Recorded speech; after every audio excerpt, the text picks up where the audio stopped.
नमस्कार दोस्तों, हमारे चैनल अतुल्य जीवन में एक बार फिर से आप सभी का स्वागत है।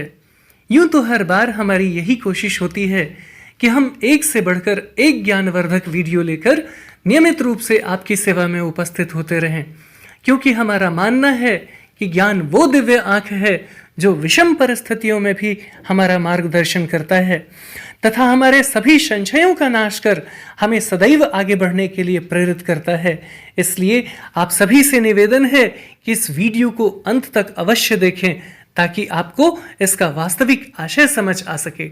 और अब यदि आप हमारे चैनल पर नए हैं या फिर आपने हमारा चैनल अभी तक सब्सक्राइब नहीं किया है तो प्लीज इसे अभी सब्सक्राइब कर लें, साथ ही बेल आइकन प्रेस करना ना भूलें ताकि आपको हमारे आने वाले सभी नए वीडियोस के नोटिफिकेशंस मिलते रहें। और अब आप सबका ज्यादा समय न लेते हुए आइए इस वीडियो को शुरू करते हैं। बहुत समय पहले की बात है, किसी गांव में एक गरीब किसान रहता था।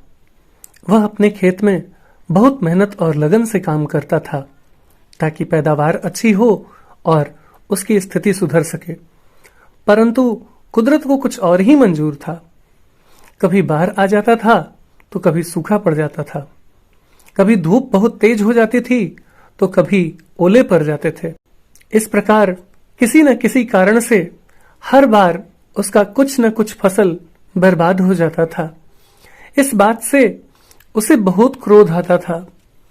एक दिन तंग आकर उसने भगवान से कहा, देखिए प्रभु, आप हैं तो भगवान, पर आपको खेती बाड़ी के काम का बिल्कुल भी अनुभव नहीं है, इसलिए आप मुझे बस 1 साल का मौका दे दीजिए जिसमें मैं जैसा चाहूं वैसा मौसम हो। फिर आप देख लेना कि कैसे मैं अन्न के भंडार लगा देता हूं। किसान की बात सुनकर भगवान मुस्कुराए और कहा, ठीक है, अब से मैं तुम्हारे काम काज में बिल्कुल भी दखल नहीं दूंगा और अब से तुम जैसा चाहोगे वैसा ही मौसम रहेगा। यह सुनकर किसान की खुशी का ठिकाना न रहा। फिर क्या था, किसान ने इस बार गेहूं की फसल लगाई। जब उसने धूप चाही तब उसे धूप मिला, जब पानी चाहा तब पानी मिला। तेज धूप, ओले तथा बाढ़ एवं आंधी आदि को तो उसने आने ही नहीं दिया। समय के साथ फसल बढ़ी और किसान की खुशी भी, क्योंकि ऐसी फसल तो आज तक नहीं हुई थी। किसान ने मन ही मन सोचा कि अब पता चलेगा भगवान को कि खेती कैसे करते हैं। बेकार ही हम किसानों को इतने सालों से परेशान करते रहे। इस प्रकार धीरे धीरे समय बीतता गया और एक दिन फसल काटने का समय भी आ गया। किसान बड़े गर्व से अपने खेत में फसल काटने गया, पर जैसे ही उसने फसल की कटाई शुरू की, एकदम से छाती पर हाथ रखकर बैठ गया। गेहूं की एक भी बाली के अंदर गेहूं नहीं था। सारी की सारी बालियां अंदर से खाली थीं। यह देखकर किसान बहुत दुखी हुआ तथा रोते हुए उसने भगवान से कहा, हे प्रभु, यह क्या हो गया? उसकी बात सुनकर भगवान बोले, यह तो होना ही था। तुमने अपने पौधों को जरा सा भी संघर्ष करने का मौका नहीं दिया। न तो तुमने उन्हें तेज धूप में तपने दिया और न ही आंधी एवं ओलों से जूझने दिया।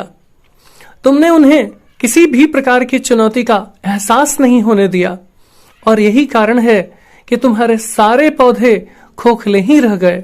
जब आंधी आती है, तेज बारिश होती है, ओले गिरते हैं, तब पौधा अपने बल से ही खड़ा रहता है तथा अपने अस्तित्व की रक्षा के लिए संघर्ष करता है और इस संघर्ष से जो आत्मबल पैदा होता है वही उसे जीने की शक्ति प्रदान करता है, आगे बढ़ने के लिए प्रेरित करता है तथा उसकी जीवटता को उभारता है।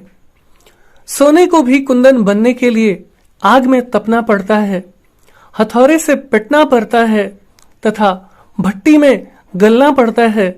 साथ ही कई अन्य प्रकार की चुनौतियों से होकर गुजरना पड़ता है और तब जाकर उसकी स्वर्णिम आभा उभरती है जो उसे अनमोल बना देती है। इस प्रकार यदि व्यक्ति के जीवन में संघर्ष ना हो, चुनौतियां ना हो, तो आदमी खोखला ही रह जाता है। उसके अंदर कोई भी गुण विकसित नहीं हो पाता। इसलिए कहना गलत नहीं होगा कि ये चुनौतियां ही हैं जो हमारे जीवन को धार देती हैं तथा हमारे व्यक्तित्व को सशक्त एवं प्रखर बनाती हैं। इसलिए यदि जीवन में सफल होना है तो संघर्ष तो करना ही पड़ेगा, चुनौतियों से तो जूझना ही पड़ेगा, अन्यथा हम भी उन गेहूं की बालियों की तरह ही खोखले रह जाएंगे। और अब इस वीडियो में इतना ही। यदि आपको हमारा वीडियो अच्छा लगा हो तो प्लीज इसे लाइक करें और ज्यादा से ज्यादा शेयर करें, ताकि हमारा मनोबल यूं ही बना रहे और हम एक से बढ़कर एक ज्ञानवर्धक वीडियो लेकर नियमित रूप से आपकी सेवा में उपस्थित होते रहें। और तब तक के लिए बने रहें हमारे चैनल अतुल्य जीवन पर। हम इसी प्रकार का ज्ञानवर्धक वीडियो लेकर जल्द ही एक बार फिर से आपकी सेवा में उपस्थित होंगे। जय हिंद, जय भारत।